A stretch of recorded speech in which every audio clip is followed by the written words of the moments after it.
Well, guys. Welcome back to Gulam TV. As you all know, Gulam TV has always been there as your number one infotainment guru. We took a re-strategizing time off to just try and identify some of other things that we could bring and relate with you guys as big as possible. So, guys, Gulam TV had a show called Vibe na 1620, which took a break. It will be soon be back on air. Just wait for it. You know, that is the show that makes your everyday look like a weekend. We also have identified something very new and so very good to the society. It's called Vibe na Martinis. Guys, we all know this society. As we grow and reach the teenage age, this is where our problems begin. Let's talk like youth.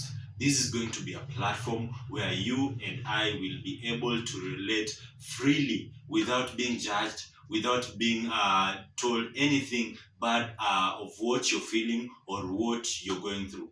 We all know that over 75 to 85% of the youths are the biggest victims of depression, biggest victims of mental health issues, but there's no one in the society that is ready to curb that. There's no one in the society that is ready to talk about that. We are all leaving everything to our teachers, our lecturers, or our parents at home. But it's time when we youths come together, try to identify what is the right thing to do. What is the right thing for you and I to do so that I can live my better life the way I want it. I can achieve my goals the way I want them, and you also can get to achieve your goals the way you want them. So, guys, this Vibe na Martinez show basically is going to be a youth or a teen oriented podcast or a teen oriented chat.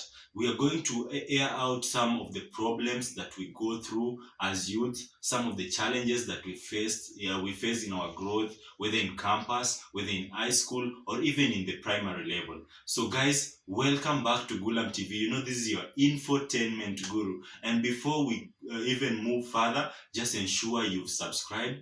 Click on that notification button so that you become amongst the first people to receive our content whenever we upload them. So, guys, without further ado, we're going to look at some of the things that makes our lives difficult as teens.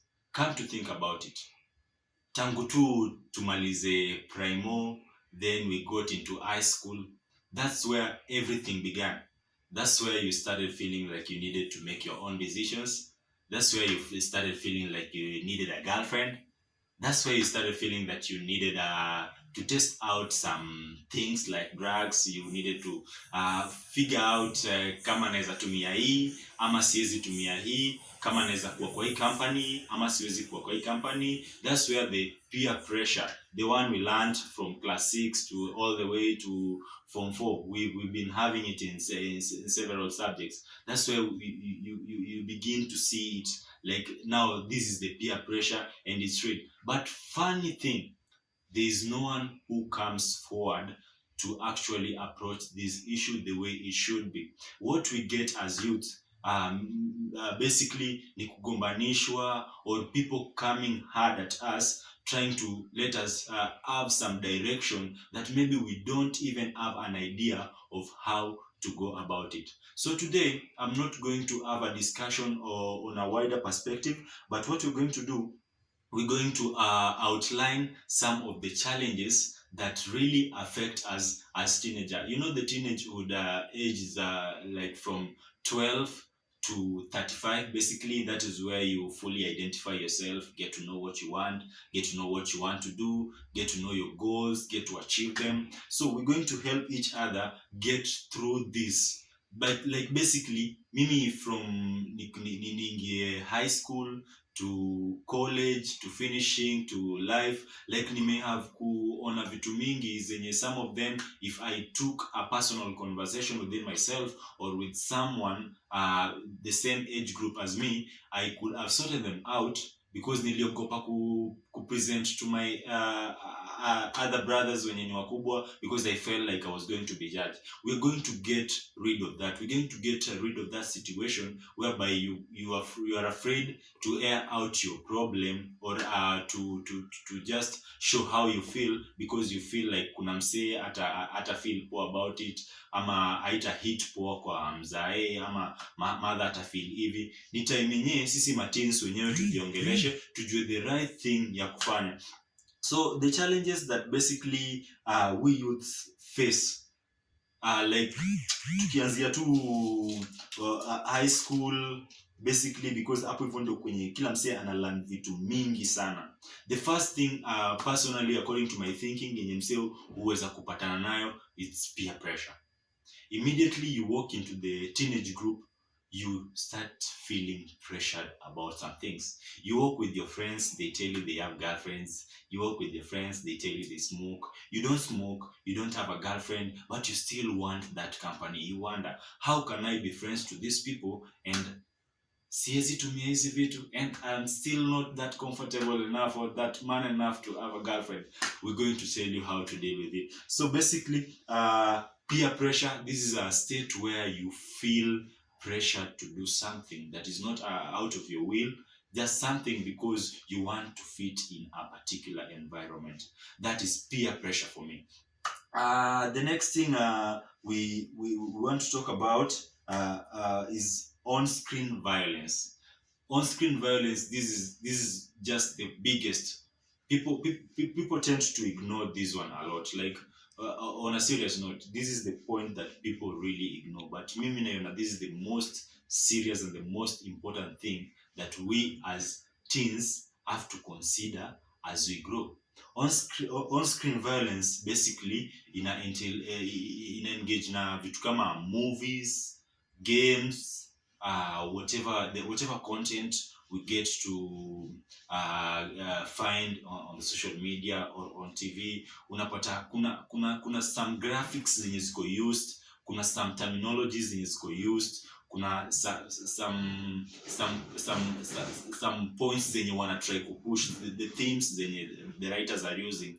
Unapata kuna kitu wao wanataka kupush, but hawajaiweka in a way that you should know as a teenager, this one I should follow, this one I should not.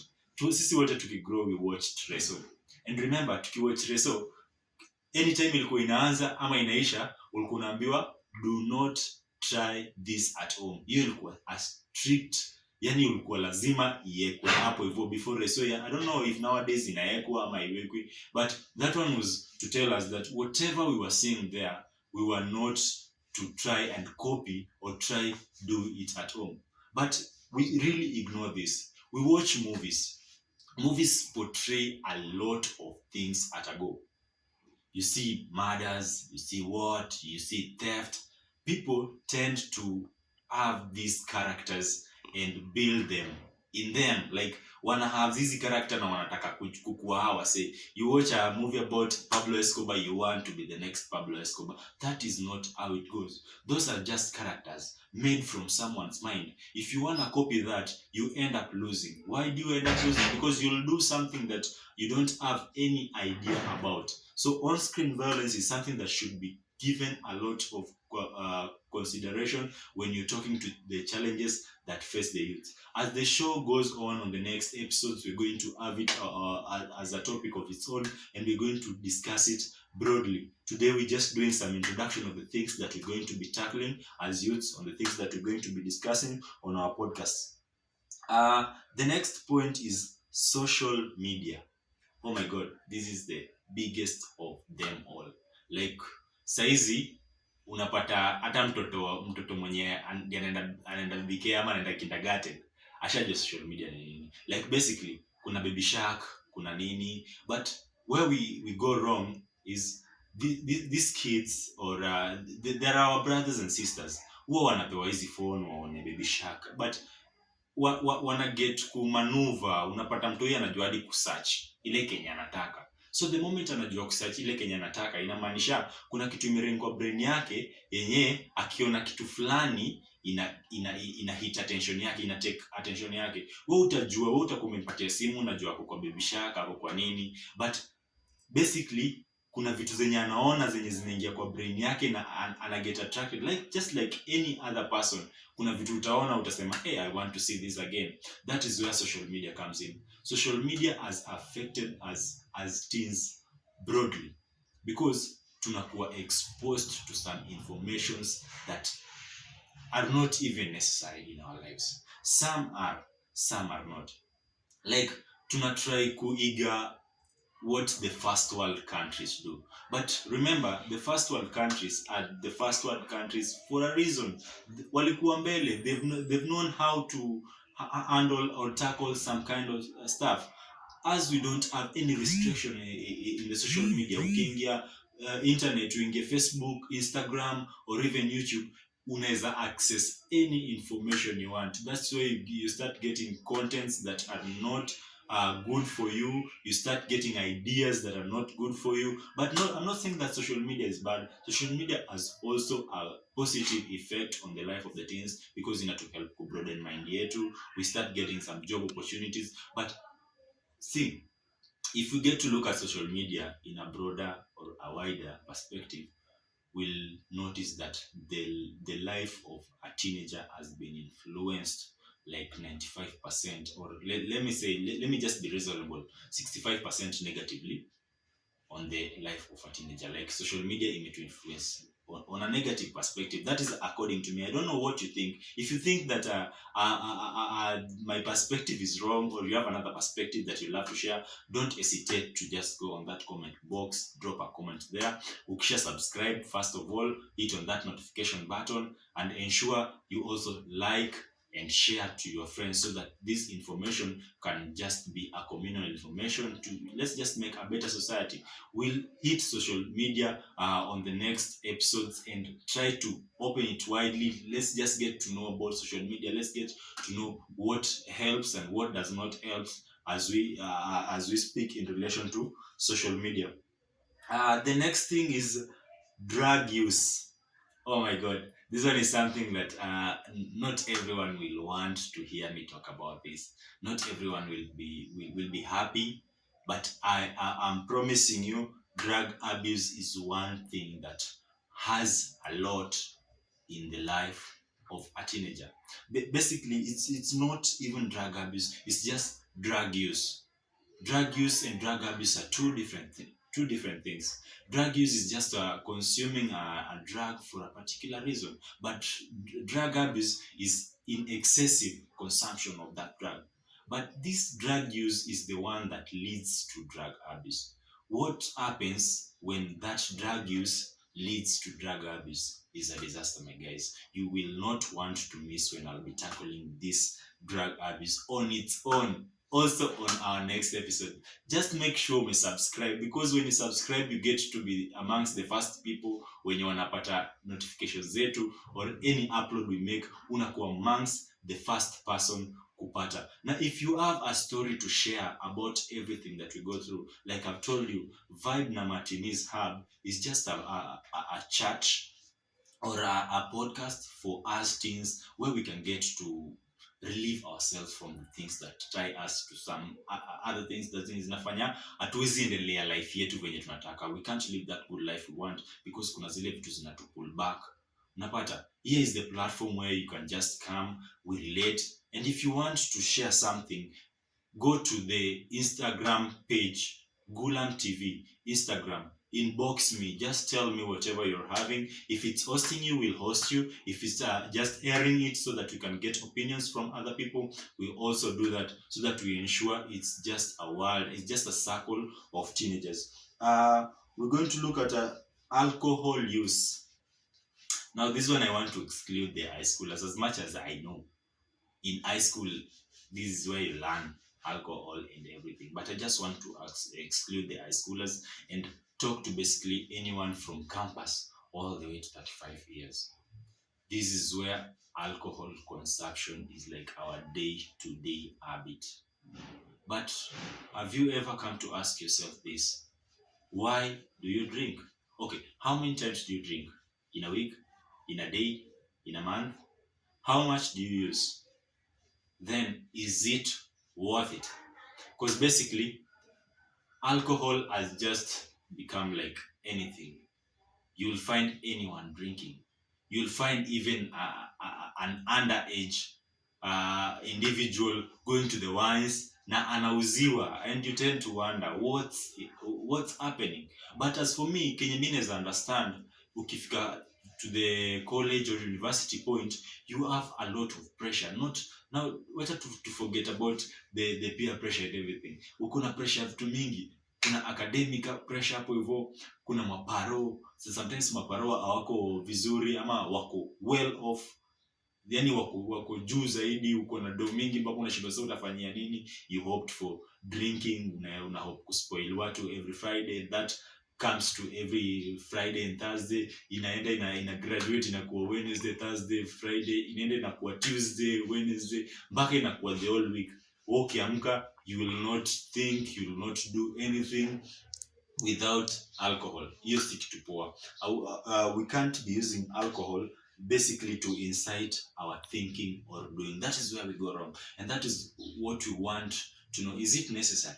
If it's not, we should not use it. But because si wote tunajua, even ukikunywa pombe unaona bottle imeandikwa excessive consumption ni mbaya, unapata. So if it's not to be consumed in excess, then how is it to be consumed? Then under what condition, or under ikifika time gani ndio unafaa kunywa, ama ukifika age gani, ama ukikuwa mtu aina gani, ama unafaa kuwa na drinking habit gani, so that tusijipate in situations like early in the year tumekuwa tukiona students wanapatikana mtu alikunywa akafanya vitu za ajabu, then plus hii social media yenye tulikuwa tunaongelea, unapata mtu amekurecord, you're trending, your parents gets to see the footage, unapata mtu amemake a nasty decision, hata ameamua kujinyonga just because anafeel no pare wangu atafeel nini about mimi. And kumbuka, hakuna msee alikutoa hostel, ama hakuna msee alikutoa mahali ulikuwa uende ukunywe. You just made a decision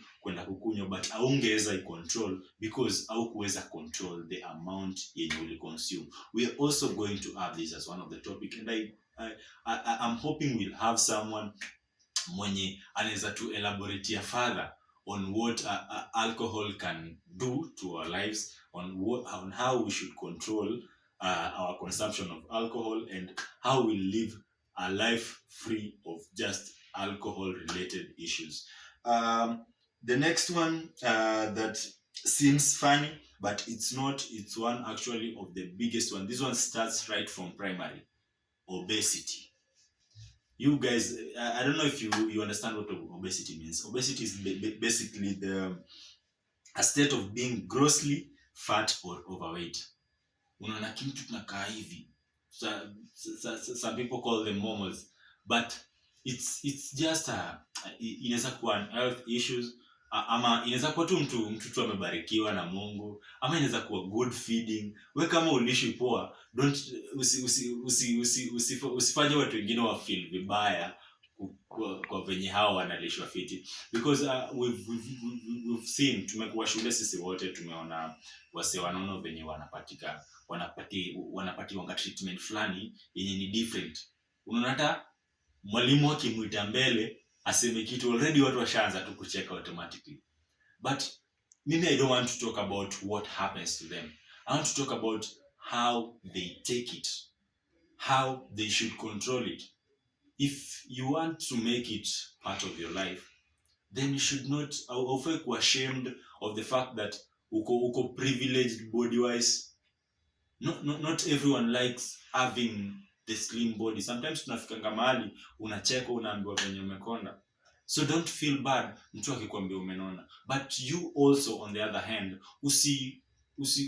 usitumie state ya mtu ya mwili kumfanya feel out of the community, kumfanya feel less, because these people can equally do what every other person can do. Take an example of our celebrities like Willis Raburu. These people do great things. Hawa si wanafanya the late RIP Papa Shirandula. Hawa ni wasi wenye walikuwa wamebarikiwa kimwili, but on the ground wanafanya vitu zenye most of us can't do. They are making achievements, they are moving stones manze, yani wana move mountains, wanafanya our lives inakuwa entertained, wanafanya our lives zinakaa sweet because wali decide to use whatever the people thought was a disadvantage to them, and they wakaifanya ama wakai change to wakatake advantage of that situation, and it's working for them. So obesity basically, hii ni kitu yenye hufanya hadi wase wana face rejection. Trust you me, unapata msee like hata hawezi opt kuwa na friends or even getting into a relationship just because ana feel manze, sasa nikifikia kale kadem kata nikubali kweli na venye nakaa. Unapata msee anaanza kuona stress, anataka kwenda slim possible, anataka kufanya workout like anajinyima food. It's not, haifai kuwa hivyo. Tunafaa tu kutake venye God ametubariki as an advantage of just curbing anything in the society. So we're going to also have obesity as one of the topics that we'll talk about as the show proceeds. Na guys, nawazidi kuwakumbusha tu, just ensure kama hauja subscribe, make sure you subscribe, click on that notification button. Kuna kabel kako hapo hivyo kando. Channel ni Gulam TV, and basically usisahau kushare. Give us a like, then just share. Let everyone receive. Let's make it a community, because as we go on, we're going to make this show live. We're going to interact on a live basis, whereby tuna have conversations like people sending their views as we talk. Now that is going to depend on you guys. It's going to depend on how much you share, on how much audience we create, on how much of a good community. It's going to be just a Gulam TV community, and I assure you guys, it's going to be the sweetest you guys have ever been in. Tunaenda to have a very good time there. We're going to help each other. We're going to make each other grow. I want to go to the next point. That is the academic problem. This is basically for scholars, not scholars sana sana. Utapata hii academic problem pia ina extend ukishamaliza shule. Unapata sometimes if you hauko privileged kuwa talented na academically au kuwa fiti, unakama hapa nje vitu zinakuwa tight kiasi. Lakini mali academic problem ni shida sana ni shule. This is where you get mocked, you get unatukanwa, wase make fun of you, wase make jokes about you, wase ni washakuchukua kama danda fulani. But let me tell you guys, you can take that and convert it to something else, convert it to something better, convert it to something that will make everyone, even your teachers, envy you. Don't take it as the end of life. Siati ukifail ni the end of life. It's never the end of life. What you do after that failing is your end game, or your beginning to your very new and lovely career. So we're going to have that, and that one I'm going to ensure that we have one of the best people who've been doing well, and the people who maybe did not do well, but they are doing well in life because they never took it as a challenge. They just took it as a point or a ladder in life where I stepped. Nilikanyaga mali wrong, but now I'm not sikuwa hapo mali nilikanyaga, natafuta another step, or I'm finding another means of just going to my destination. Na unapojipata umefika mahali pazuri with or without passing those exams zenye tumekuwa tukizifanya shule. I'm not saying that si mzuri kupita, but you guys should just work hard so that we do our exams vizuri, tusijipate in this academic problems, unatukana unafanywa nini. The next thing I'm going to talk about is religion. Tuna beliefs. I think religion ni wide. Guys, as remember nikishuka naenda nikifika kwa zile conk zile zenye zimeleta zinafanya history na kuwa intense sana, like zile vitu zenye zinatufanya tunajipata tuko kwa situations zenye hatunge wish, tunajipata tume make decisions zenye hatungetaka. Religion is one of them. We born from different backgrounds, different homes, different countries. That means we don't believe in the same thing. We might be believing in one God, that's basically the universal life giver, but to believe in what every like we're not in that one term when it comes to religion. Napata kuna Hindus wanna believe something of their own, Christians wanna believe something of their own, Muslims wana believe something of their own, na hii youth ama teens ndio wao kuwa challenge, because sasa wao unataka kurelate na wase wote, you want to make Hindu friends, you want to have Muslim girlfriends, but unapata kidogo religion inaingililia. Sasa ukitry kufanya hivi una get ifai kuwa hivi, no, a Muslim should not be, a Hindu should not be, unapata. But me na feel it's time we just knew God is one. Na anything you want to do, provided you believe in God, inafaa tu ikuwa okay automatically. Haifai kuwa issue me kuwa married, haifai kuwa issue me to have me having an Hindu girlfriend, because it's life. She's there for company, just like the Bible wants, just like the Quran dictates. Like vile tu kila kitu inasema ni religion was just something to kutuweka tu close na God, haikuwa kutu divide. Na like venye inaenda, whatever we get, unajua tukigrow tunafunzwa vitu mingi sana. Unapata ukienda Sunday school pale, ama ukienda madrasa pale, ama ukiattend any other religious function, una get influenced na vitu mingi sana zenye wanataka ubelieve na wanataka ufollow. Some of them they don't even explain them to us that why should we do this. Sasa wewe ukigrow unaenda kampo, bado tuko na ile notion ile yako tu ya ushago tu venye uliambiwanga tu ufai kufanya hizo vitu. Now tunafaa to embrace, unajua tu we walking into a generation whereby everything inaenda kuwa kama the first world countries. Like inaenda kuwa a generation where you either get hurt or you get saved. Like hakuna kabridge hapo katikati, ni uchague side.